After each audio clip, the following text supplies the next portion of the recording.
प्यारे बच्चों, आपको जागृति भूगोल में 5वां लेसन खनिज तथा ऊर्जा संसाधन के बारे में कल बताया था।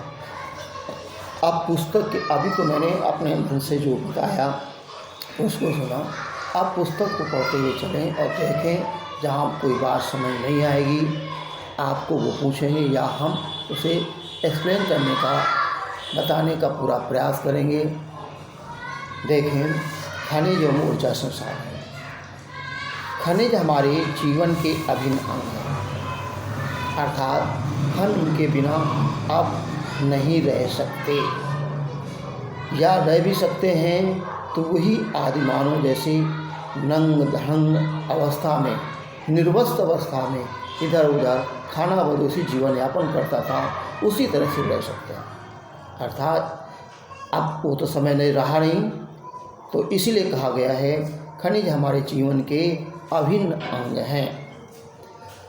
दैनिक जीवन में प्रयोग होने वाली वस्तुओं में इनका उपयोग होता है। यातायात के सभी साधन, मशीनें, उपकरण, कृषि मशीनें, यंत्र, पेट्रोलियम पदार्थों से बने सभी पदार्थ, सोने चांदी व हीरे से बने आभूषण आदि अनगिनत पदार्थ हमारे खनिज से ही प्राप्त होते हैं।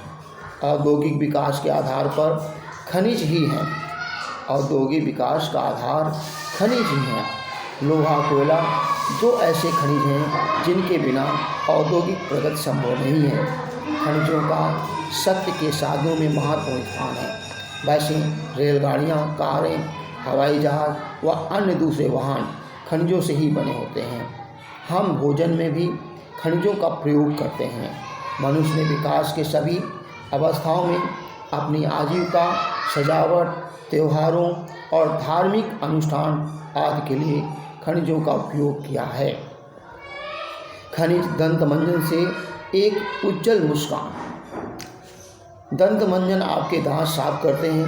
कुछ अपघर्षक खनिज जैसे सिलिका, चूना, पत्थर, एल्युमिनियम ऑक्साइड व विभिन्न फास्फेट खनिज स्वच्छता में मदद करते हैं। फ्लोराइड जो दांतों को गलने से रोकता है, फ्लोराइड नामक खनिज से प्राप्त होता है।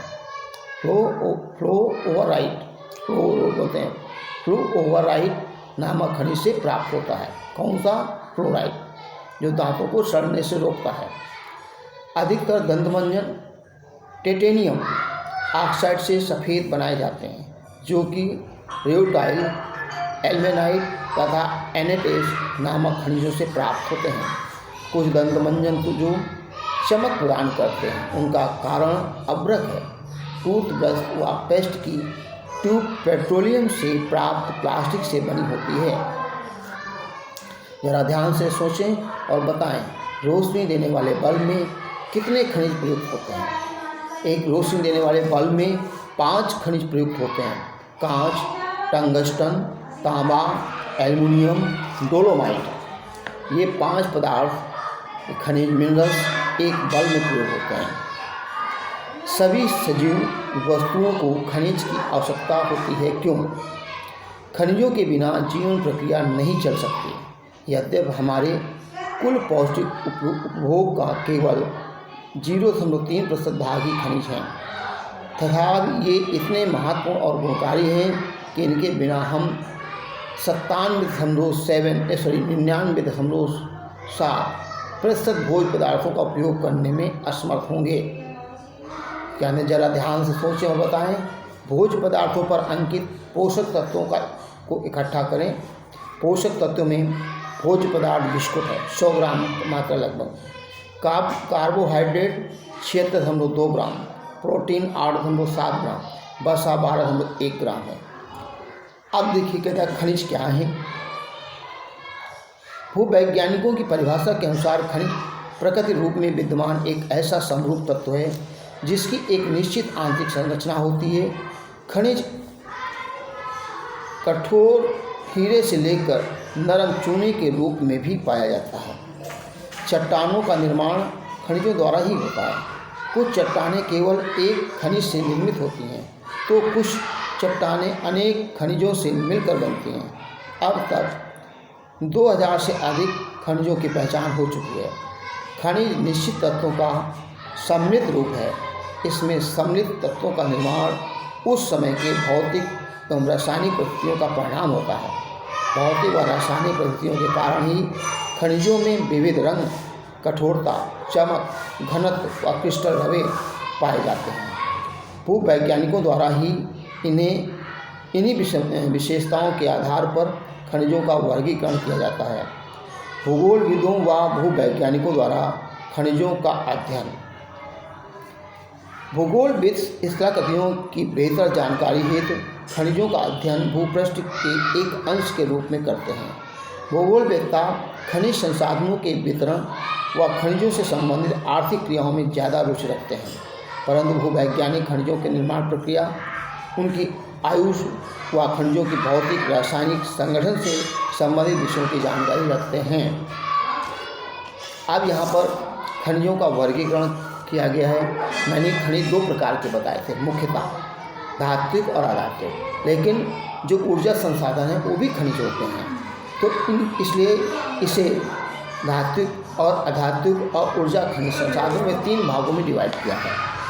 अब धात्विक वाले खनिज को 3 भागों में लौह, अलौह और बहुमूल्य खनिज के रूप में यहाँ पर बांटा गया है।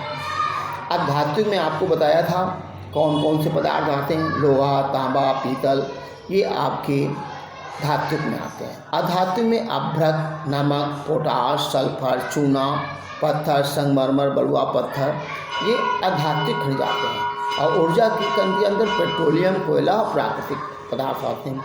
ये आपको हमने बताया था। अब खनिजों की उपलब्धता के बारे में देखिए।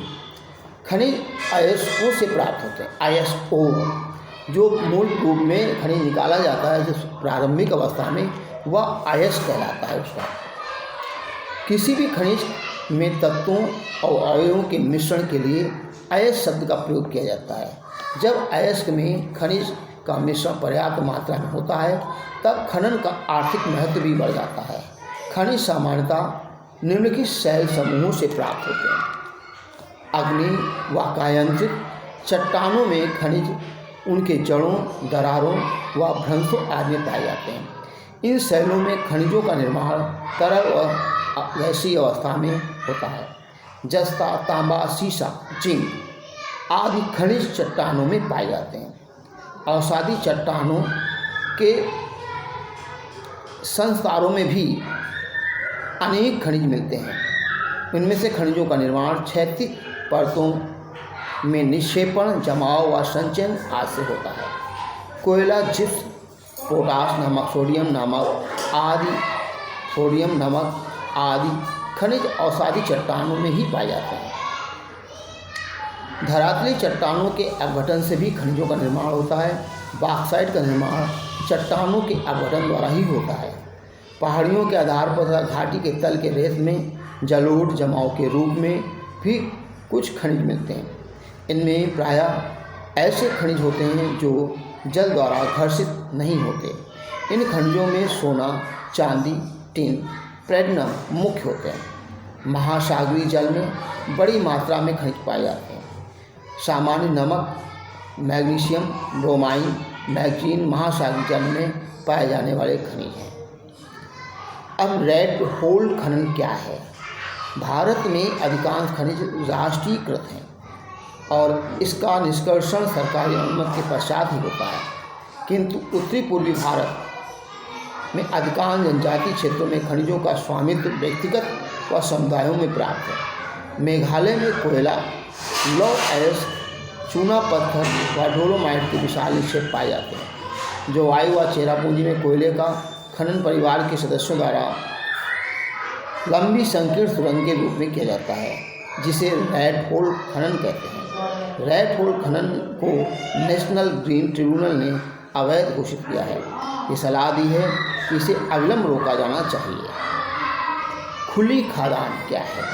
पृथ्वी पर खनिजों या चट्टानों का खनन करने की एक प्रमुख विधि है। इस विधि में पृथ्वी के ऊपर परत को हटाकर मशीनों अथवा संयंत्रों से खनन कार्य किया जाता है। उत्खनन, जब खनिजों को धरातल के समीप से ही खोदकर निकाला जाता है। इस विधि को उत्खनन कहा जाता है। उत्खनन खुली खदान की एक तुलना में उथला होता है। शैफ्ट युक्त भूमिगत खदान, कई सौ मीटर गहराई पर गलिए युक्त खदान को शैफ्ट युक्त खदान कहा जाता है। भारत में अनेक प्रकार के खनिज पाए जाते हैं। खनिजों के उत्खनन की सुगमता, बाजार की निकटता के आधार पर उनका मूल्य निर्धारित होता है। उल्लेखनीय तथ्य यह है कि भारत में खनिजों का वितरण बहुत ही असमान है।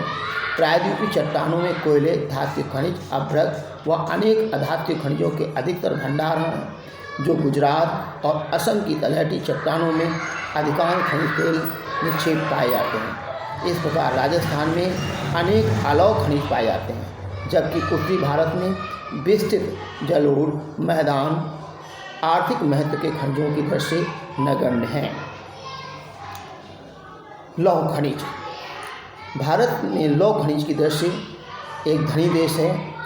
अपनी घरेलू मांग की आपूर्ति करते हुए अन्य देशों को लौह खनिज का निर्यात भी करता है। भारत में धातु खनिजों के कुल उत्पादन में लगभग 3/4 हिस्सा लौह खनिज उत्पादित किया जाता है। लौह अयस्क, भारत में लौह अयस्क विशाल मात्रा में उपलब्ध है। मैग्नेटाइट सर्वोत्तम लौह अयस्क है, इसमें लगभग 70% लौह अंश पाया जाता है। इस अयस्क में सर्वश्रेष्ठ चुंबकीय गुण विद्यमान है, जो विद्युत उद्योग के लिए विशेष रूप से उपयोगी होते हैं। हेमेटाइट उद्योग की दृष्टि से सर्वाधिक महत्वपूर्ण लौह अयस्क है। इसका अधिकाधिक मात्रा में उपयोग का भोग होता है। इस अयस्क में लौह अंश की मात्रा 50 से 60% पाई जाती है। तो इस तरह से लोहे की काइंड्स कौन कौन बताई गई? मैग्नेटाइट, हेमेटाइट, ये आपके लौह अयस्क की दो मुख्य यहाँ पर काइंड्स बताए गए हैं।